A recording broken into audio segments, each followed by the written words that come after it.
Xvi.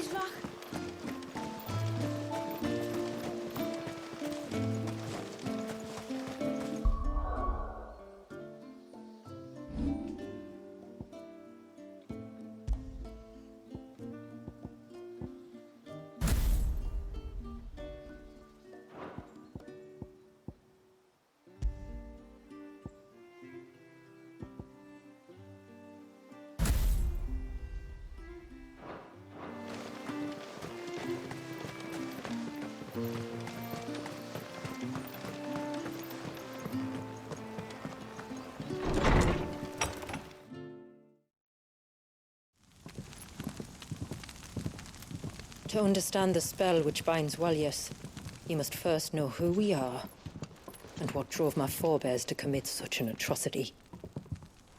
This tapestry is our story, the one that brought us here.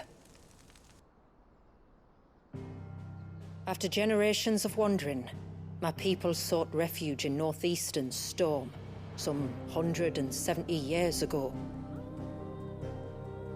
But in exchange for our safety, the Gregorian Church demanded we renounce our faith and branded us heretics when we could not. To be exterminated, as a lesson to others. And so was it chronicled in the imperial histories, for anything less would have made the Church seem weak. Yet a handful survived. The few who did fled north and west, and in doing so discovered two things that would forever shape our fates. The first was an old legend, revealing how to make your very own Mother Crystal. I've heard that one before. Yes, yet it gave them new hope, however false. Our ancestors convinced themselves that they could recreate the divine if they could only find a strong enough heart. A living being capable of channeling torrents of ether. And the heavens provided. A dominant Walyas. They'd stumbled across a nostrum in an ancient ruin, which they believed could provoke a sudden outpouring of a creature's ether. They meant to enrage his icon. Leviathan would have destroyed everything, had our people not made their second important discovery. A means to stop time itself. Where did they find that? The Northerners had no such magics, or they would have used them. When our ancestors first arrived, the land was uninhabited, save for an old witch who lived on the highest peak. Her body had been consumed by the curse, a cruel payment for her long years of service to the Northern Thanes. So desperate were they to prevent the fall of Drake's Eye, they'd forced her to devise a spell to stop time. But Drake's Eye did fall. It did. When she finally perfected the necessary magics, it was already too late. As punishment for her failure, the Thanes exiled her to this forsaken place to live out the few days she had left. Knowing her suffering, our ancestors cared for her as best they could, and in return, she gifted them her spell. That even though she should die, her legacy might live on.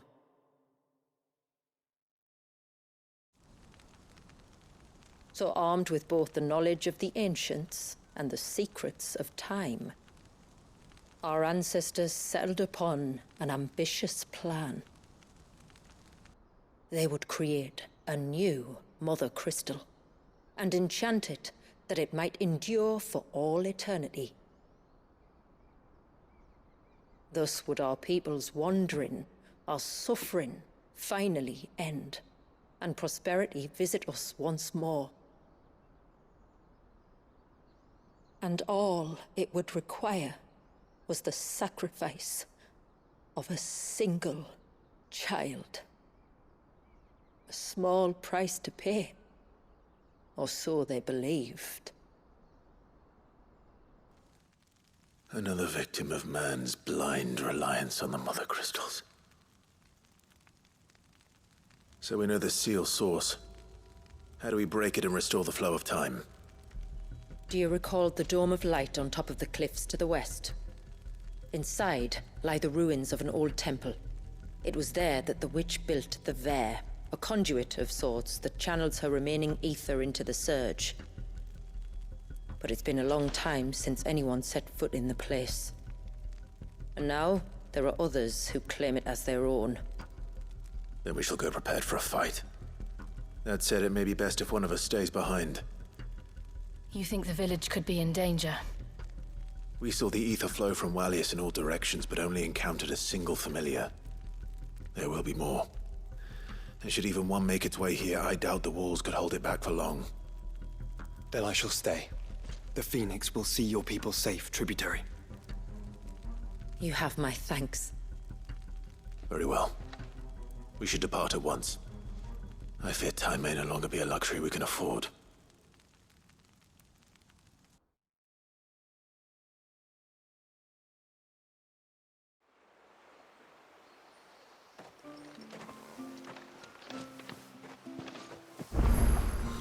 The Ver is not easy to find. We must first head north, and then west, deeper into the forest. No sign of the child. You don't think I can't. Just try to breathe. That's it. Is everything all right? Ah, you're the outsider. I'm Fantasy, healer by trade. And this is Talor, one of my patients. He took ill not long after you arrived. Nothing too serious, I hope. I hope so too, But this affliction, it's like nothing I've ever seen before. He complains of feeling chilled to the bone, but there's no fever to go with it. And my most powerful antalgic hasn't done a thing to ease the pain in his chest.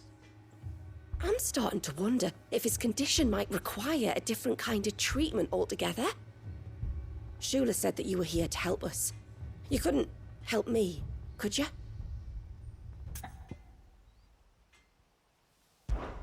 I'd be happy to. If I can. You can, don't worry. All I need you to do is speak to Talor's son, Pavat, over at the forge, and ask if he knows what his father was up to before he came down sick.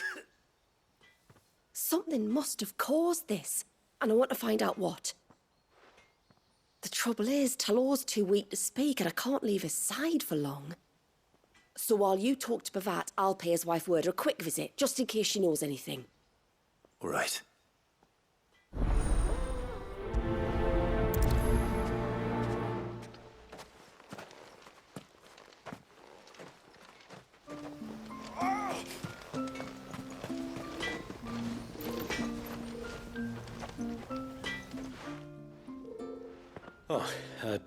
Do you need something? I do, though not from the forge. Fanit asked me to speak with you.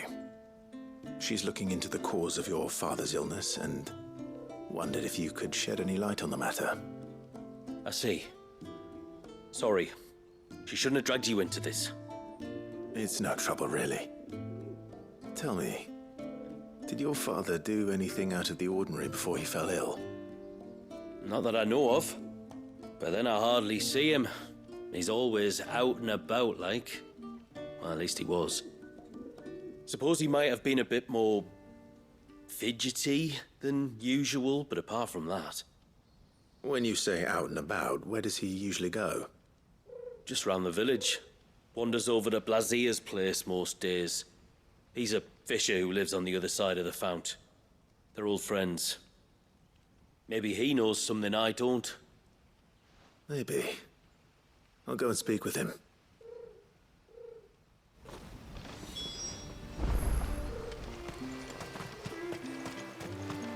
She showed them the surge! What if the...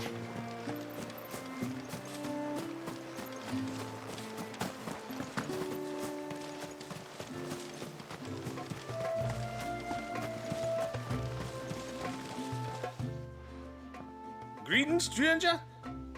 What can I do for you? Your name is Blazier, is it not? Pavad tells me you're a friend of his father's. and that the two of you may have spent some time together prior to his illness. His illness? Talor's never been ill a day in his life. I don't know why he'd start now. Oh, Fanny doesn't know either. It was she who asked me to look into his recent behavior on the off chance it might explain how his condition arose. Oh, I suppose there was something that struck me as a bit odd. He kept asking about the woods. Did you see anything strange on your way back from the shore? Are you certain? Do you swear? That kind of thing. I didn't, of course. But he wouldn't let it go. It was like he was expecting something to happen. It was just a matter of when. Not that I know what, but he never told me anyway. Well, that certainly does sound unusual. And it might just be what Fannet is looking for. Thank you. Ah, don't mention it. Oh, and when you see Talor, wish him the best from me, eh? Let's see what the healer makes of this.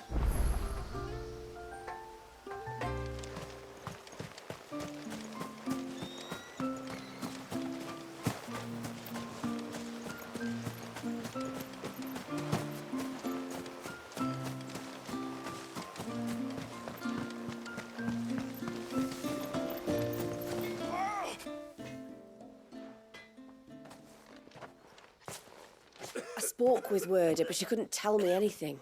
Did you have any better luck? Nothing conclusive. But there was one thing. Blazier, the fisherman, told me that Talor had taken a sudden interest in the forest of late. He kept asking him if he'd seen anything unusual there on his way back from the coast, but never let on what exactly he was expecting him to have seen. The forest between here and the coast. Surely not.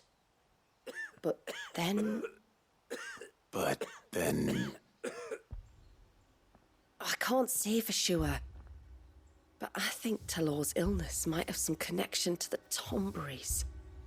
You may have encountered them during your time here. The small, scaly beastmen.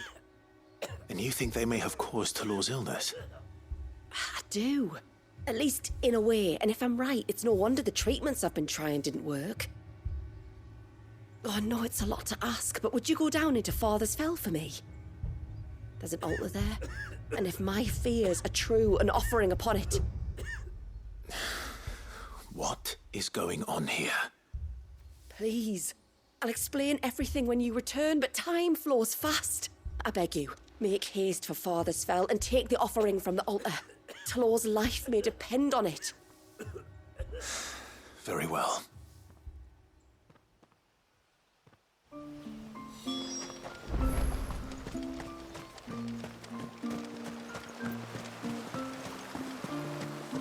Bastard things. Oh, I never should have let him go alone. Hail, stranger. Man wants everyone. Left me in peace.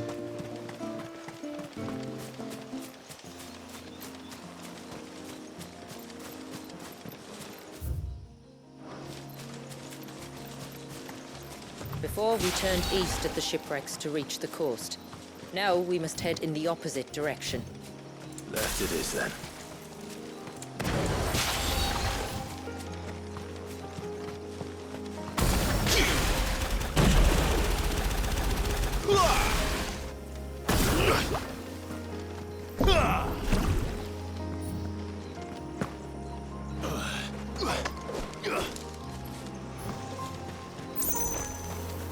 If there's one thing I know about beastmen, is that they love to hide in the dark.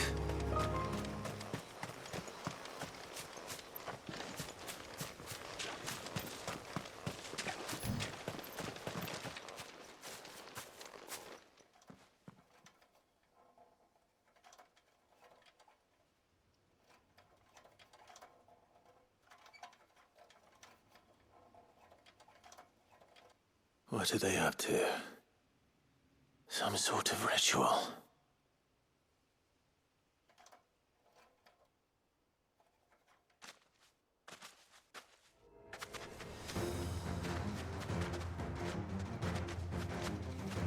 Sorry to disturb you.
Let's see what's on this altar then.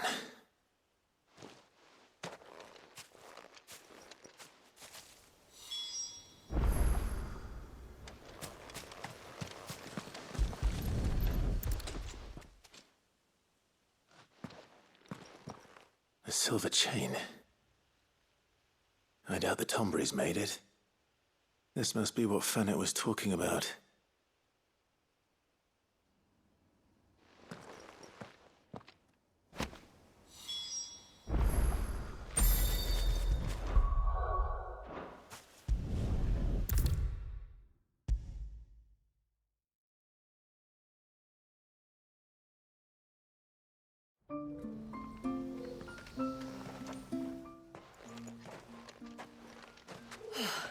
You're back. Well, did you find anything? I did. This silver chain. I knew it. Well, I'm still none the wiser. Forgive me. This chain. It's a Gregorian Maternoster. Worn by men of the faith. What's it doing here? And why would the Tomberries be praying to it? To understand that, you need to understand what the Tomberries are. They feed on hatred and suffering.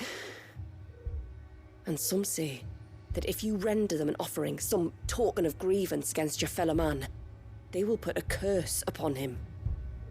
So you think someone's put a Tomberry curse on Talor? I can't say for sure. Truth be told, I always assumed it was an old wives' tale. But given his fear of the forest and the presence of the chain on the altar, I don't know what else to think. Does Talor have any enemies in the village? Anyone who would nurse such a grudge? No, I believe the one who left the chain at the altar was Talor himself. I beg your pardon? But there's more to the tale, you see. It's said that if you attempt to curse a soul that has returned to the sea already, your ire has nowhere to go but back to its source. You're saying he cursed himself? In trying to curse another, aye. When my father was younger, he was one of the few permitted to venture beyond the wall on trading expeditions. He told us that when he journeyed to Sanbreque, he'd wear that chain to disguise his true beliefs, lest Griega's faithful turn their cudgels on him. Did they ever catch him in his deception?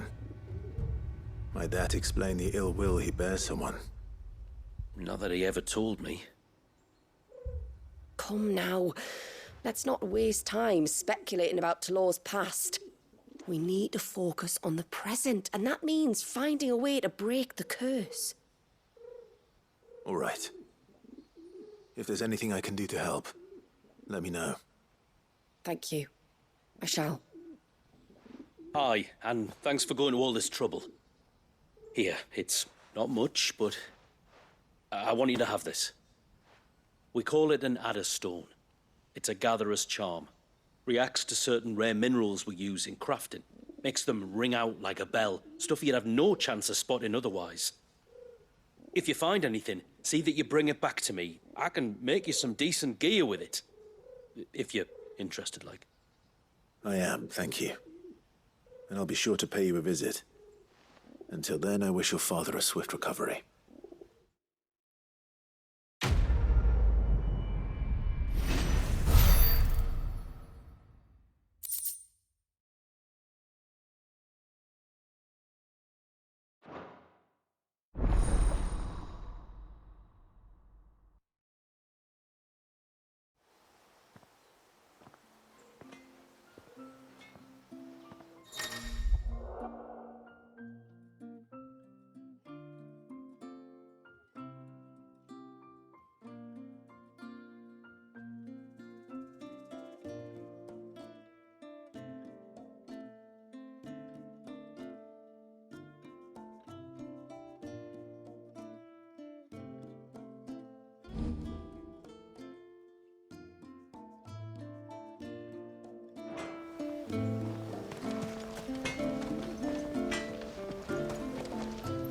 What is it you want?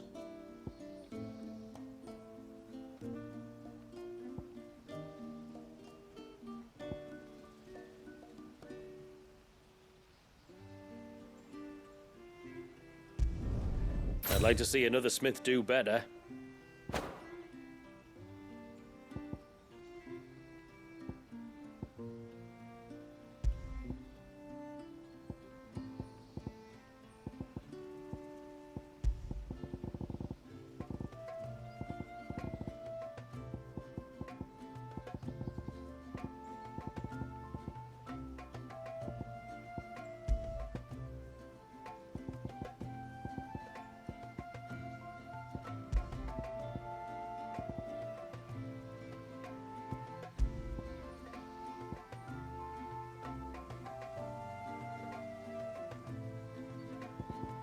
I'll need more than that.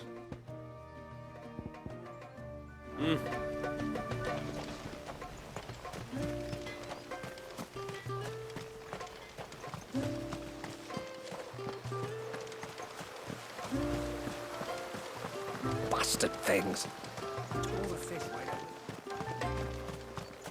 Oh, I never should have let him go alone. Ty, take me. What am I gonna do? You've got to help me. Shula said you were a force to be reckoned with. Are you? Why do you ask? Eh? Oh, sorry. I should explain. My name's Kitav. I'm worried about a friend of mine. He went into the forest and he hasn't come back. Would you help me find him?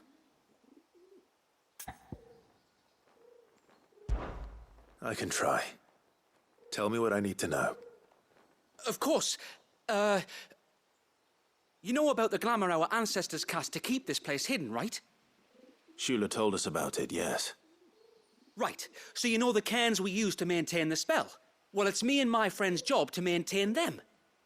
If it weren't for the likes of us, it would have faded years ago. So your friend went into the forest to visit one of these cairns? Aye, that's right. He said he was going down to Father's Fell. There are 2 cairns out that way, one by the banks of the Swift Run, and another near the Winged Wains, the ships in the forest. All right. How will I know this friend of yours? His name's Nassef. He's about my height, but clean-shaven. If you could track him down and see that he's come to no harm, I'd be much obliged. I'll search the village, just in case anyone's seen him, and meet you back here. Very well.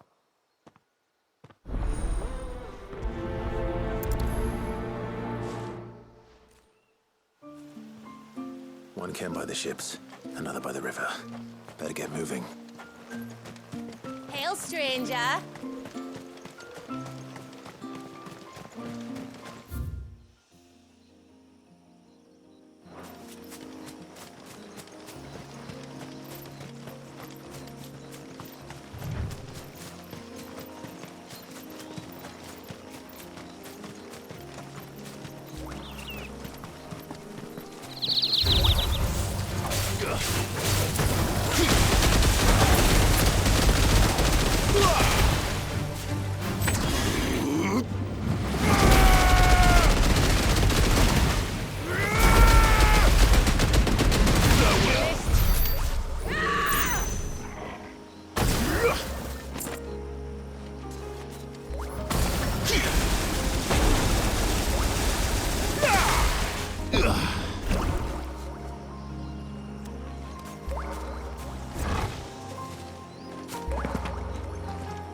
This is the mineral Pavar was talking about. The one that rings out like a bell.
Well, here's the cairn.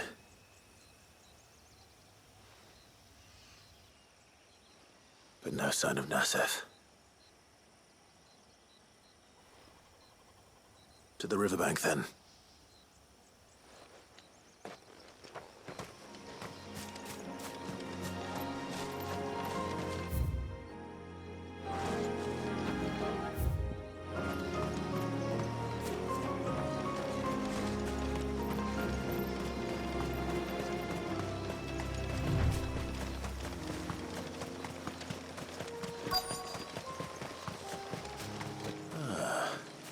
Who have we here? I'm looking for a man named Nasef. Aye, I know him. Takes care of the cans. Wait, you didn't think I was him, did you? Sorry, mate, I'm just out to gym myself a few ibexes. What do you want with the lad, anyway? His friend, Katav, asked me to look for him. Apparently he ventured out to work on one of these cairns and didn't return. Well, that is a worry. You're a hunter, yes? You must know the woods as well as anyone. Can you think where he might have gone? There's a bridge further down the path. Blasted thing got washed away a few moons back. Our carpenter only recently had time to rebuild it. But if I remember rightly, there is another cairn on the far side. Maybe he decided to visit that one while he was here. Maybe. It's worth a look, certainly. Thank you. Don't mention it. I'll keep an eye out too. Perhaps he just got delayed or something. Let's hope so.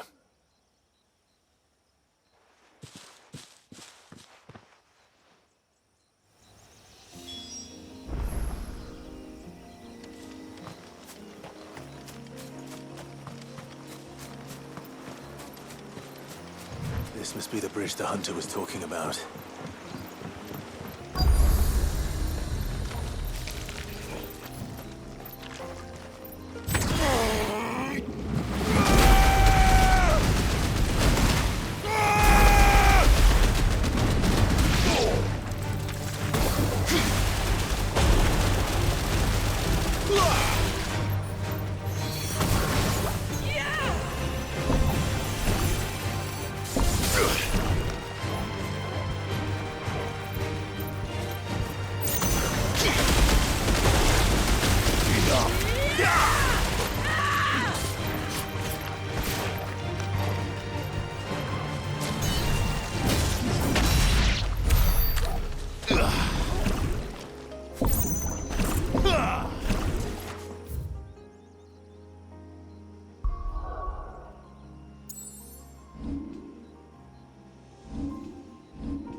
Hold on!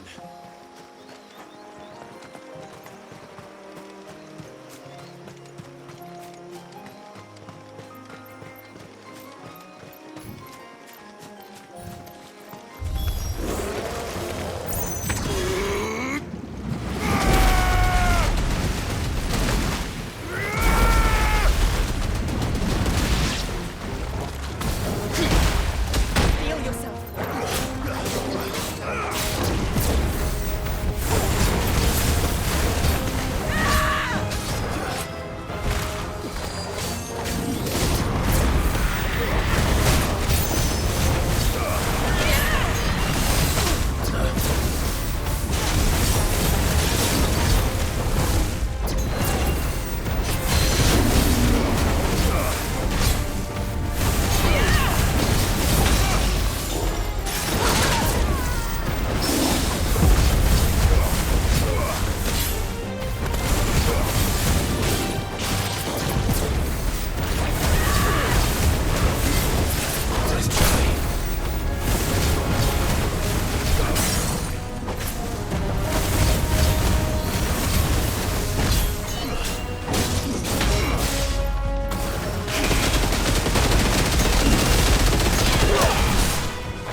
Oh, thank you.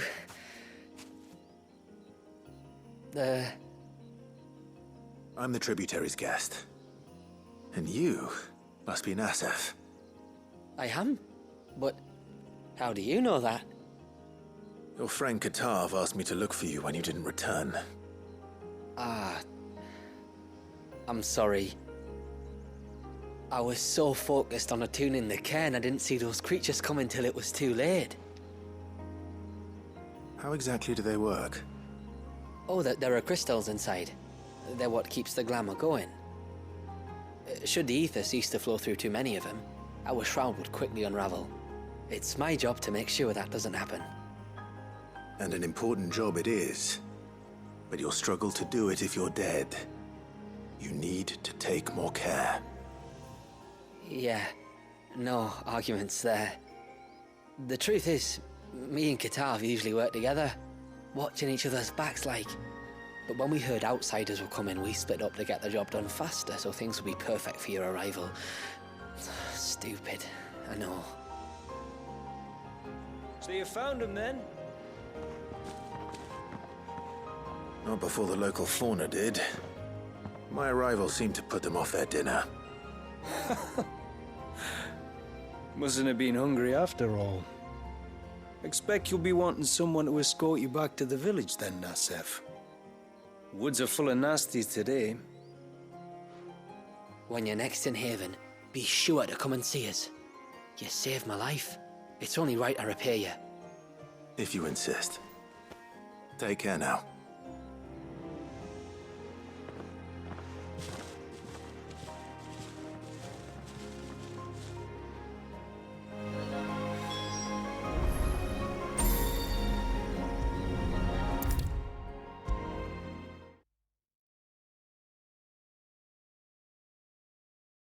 I thought I'd lost you.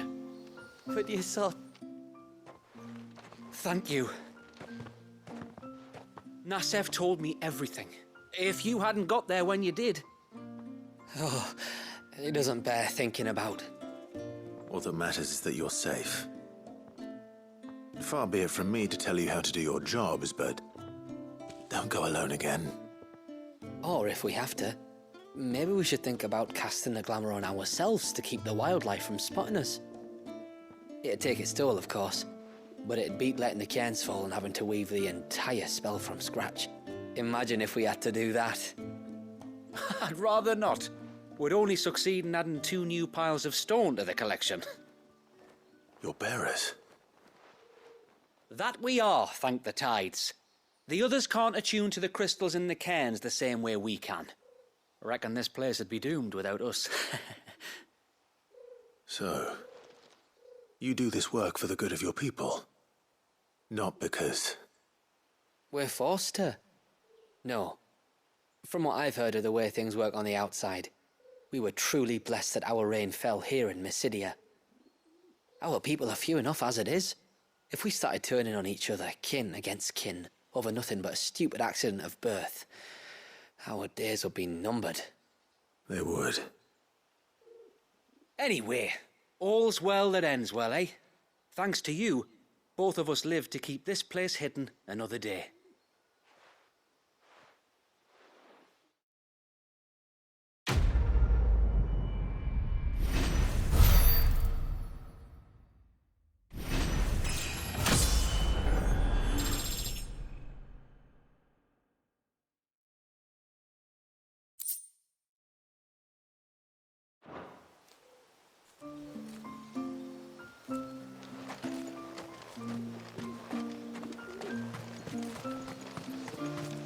Hail, stranger. Are you a rider by any chance?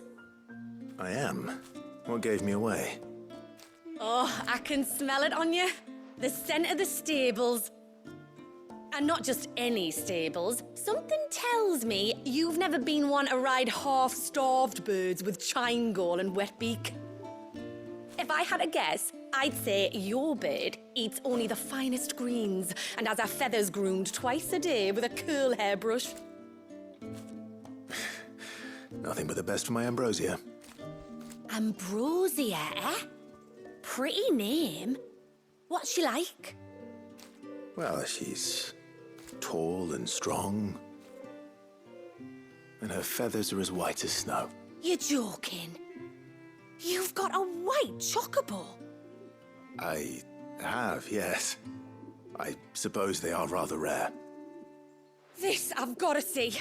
Can you bring her here? I would if I could, but I doubt Shula's skiff could hold her. Me dad's got a boat. And he's ferried chocobos before. You could get him to bring her. It'd be perfect timing and all. He's preparing for a trip beyond the wall as we speak. I'm sure he'd help you if you asked. He would. Well, I don't suppose it would hurt to have Ambrosia around. All right then. Where could I find your father? He'll be in the storehouse on the other side of the brook. Tell him Manda sent you.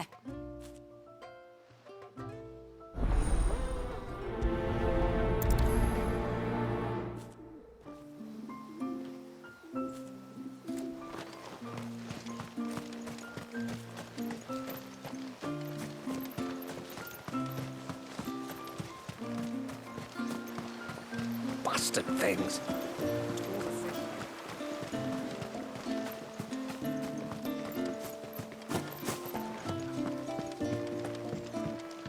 When you've decided what you want, just let me know. Here you are. You one of the outsiders, then? I am. Shula invited me. Are you Manda's father? I am.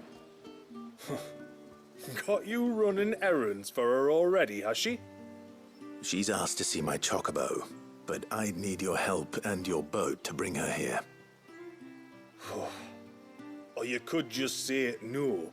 Honestly, that girl and her birds, she'll be growing feathers soon enough. Well, truth be told, I didn't take the idea seriously at first. But thinking about it, it would make it easier to get around if I had Ambrosia here. Can you help? Well, if you're sure that's what you want. The tributary says we're to treat you lot as we would each other. So, if you need me to ferry your bird over, then that's what I'll do. Still, they don't take the water easily. I'll need you to bring us a mimic goat or two to keep her calm on the journey over. And where would I find one of those? Oh, don't ask me. It's been years since I last brought a chocobo across the bay, and I'm told the world's changed a fair bit since then. Where do you usually get your stable supplies from? Well, the man who made Ambrosia's tack lived in Martha's Rest, and if I remember correctly, he traded in chocobo feed too. So I suppose I'll go and ask him. I'll be sailing over to Northreach soon to pick up some supplies. While I do that, you collect your bird and your gourd, and then meet me by the shore. Just don't take too long, all right?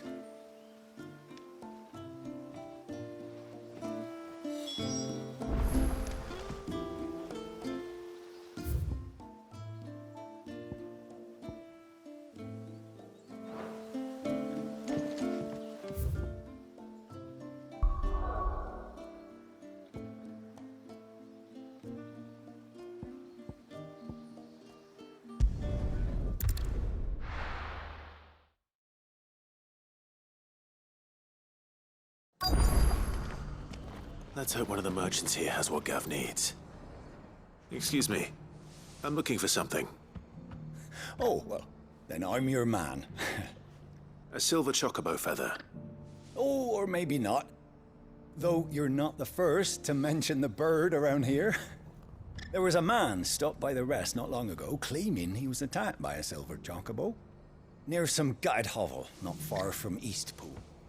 Most took him for a braggart and a liar, but who knows? Perhaps there was some truth to his tale. We'll see. Thank you.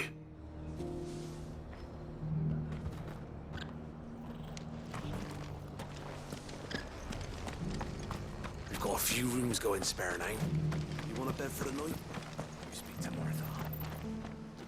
I remember you. You're the one who saved Whiteheart. How's the old girl doing? She's very well. Thank you.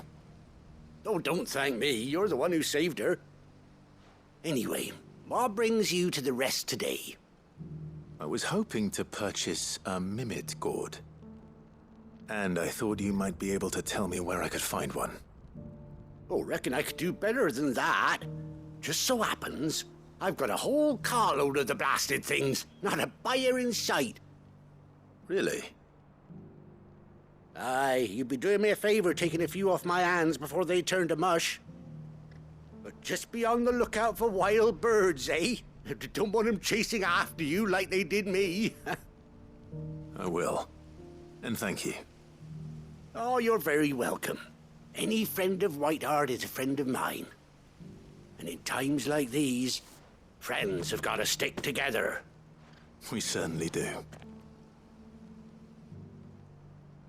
Northwich, then. Wouldn't want to keep Anders' father waiting.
And how might I help the garrison today?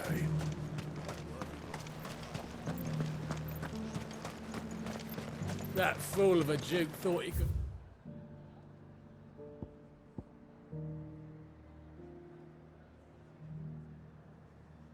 push the dame around. But it was her who ended up...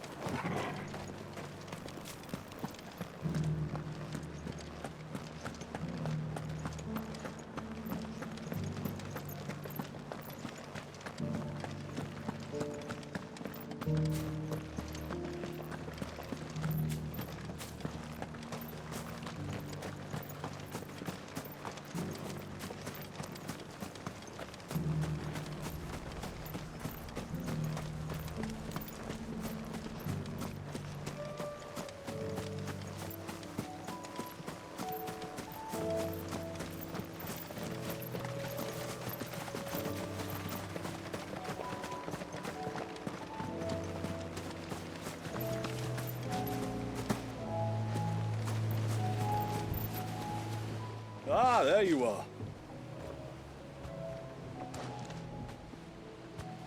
And this must be Ambrosia, was it? Oh, she's a real beauty, isn't she? I have the mimic gourd too. Here.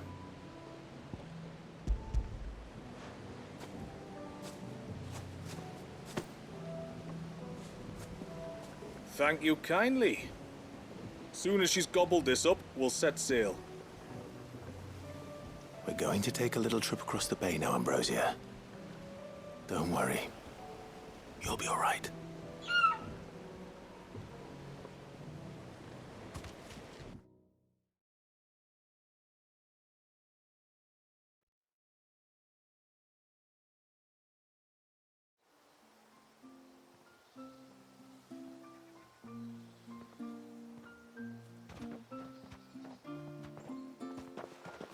Well, we made it.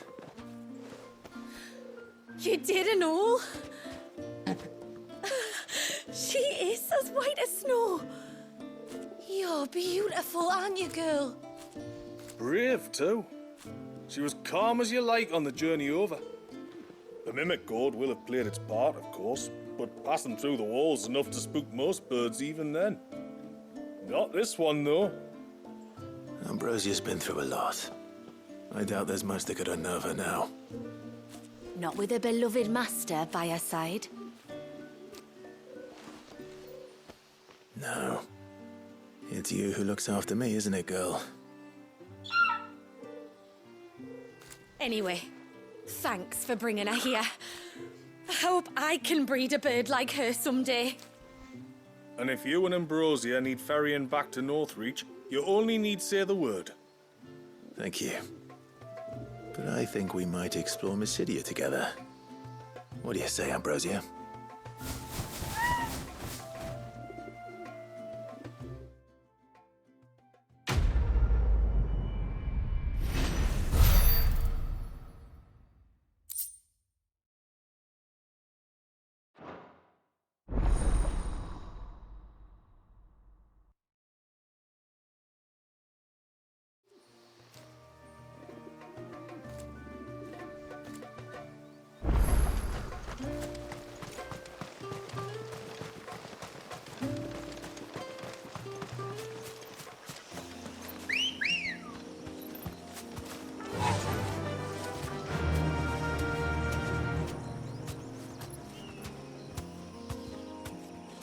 Fly, Ambrosia.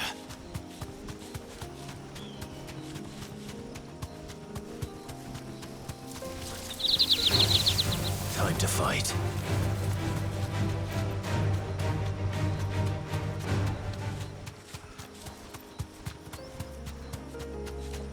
There's a large gate up ahead, and beyond it, a cluster of ancient ruins.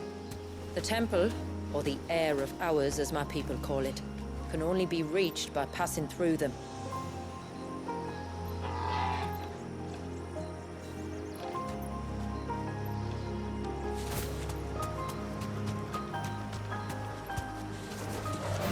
All right.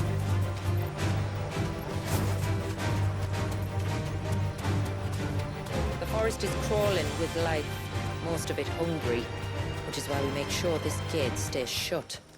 And why you carry that impressive-looking axe, I presume? Noticed her, have you?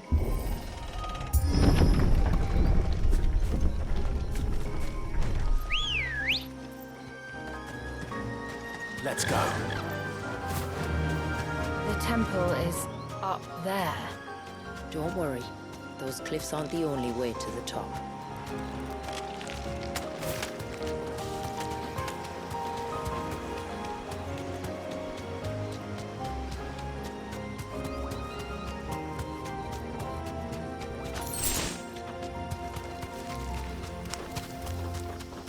Are these the ruins? Yes. As far as we can tell, they're part of the same complex as the temple itself. To think of all the people who must once have lived here.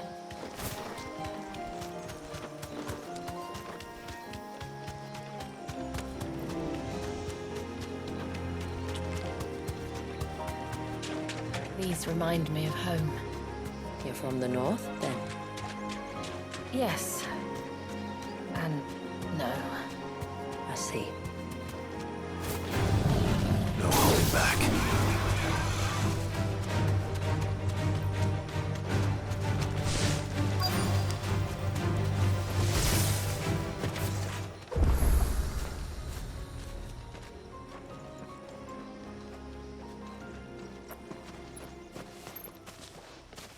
Do you see that cave up ahead? Whoever lived here carved a flight of stairs into the stone within. A way to the top. And whatever it is that awaits us there.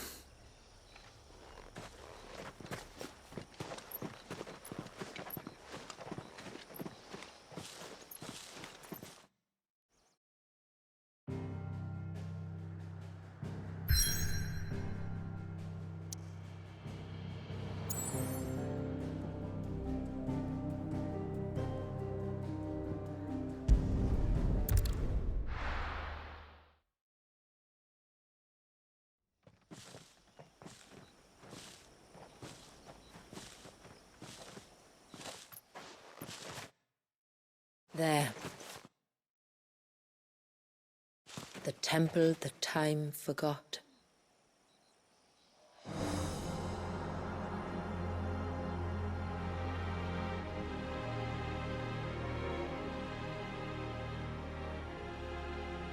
And the Varys inside. Yes. You can see the spell's path from the nave.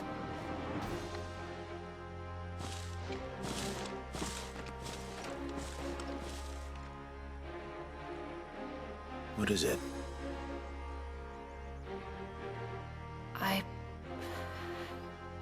I don't know. It's probably nothing.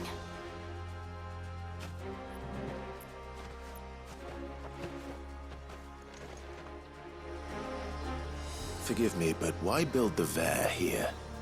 The spell was originally meant to be cast on Drake's Eye, and this was the only place with an unbroken line of sight.